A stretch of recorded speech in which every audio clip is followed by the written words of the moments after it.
Here's your Farm and Ranch report from the Montana Ag Network. Good morning, everybody. It's time for your Farm and Ranch news. Well, the Montana FFA Association concluded a very successful 89th annual convention over the weekend in Bozeman. And at its conclusion, a new state FFA officer team was announced for the 2019 and 2020 year. And selected to serve as president was Carolyn Rader from the Shoto FFA chapter. On Sunday, I talked with her about continuing to build upon the positive momentum of FFA here in Montana. I think one of the things that we really want to focus on this year is adding new chapters. There's quite a few schools that are very interested in starting a chapter, but maybe haven't been recognized or given the help that they need to yet. Not saying that that's a fault of any of the former state officers or the association. It just is time for that.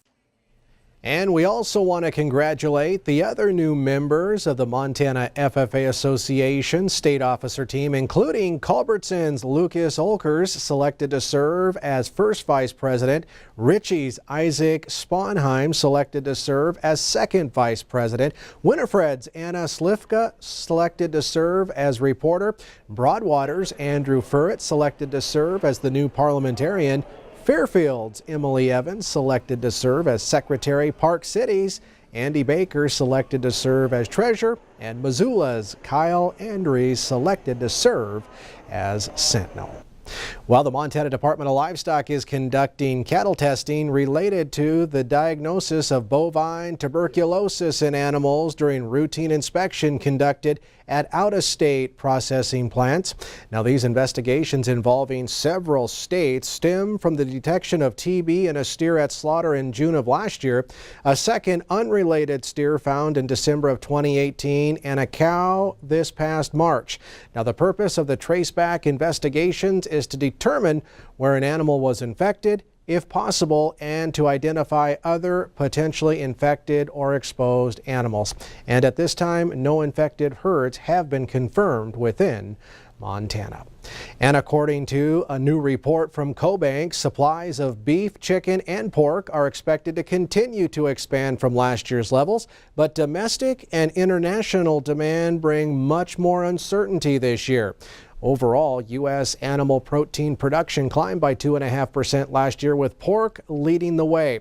Now, per capita, U.S. protein consumption is up 9% since 2014, and here this year is expected to test the record set in 2006. Stay with us. We'll have more ag news right after this.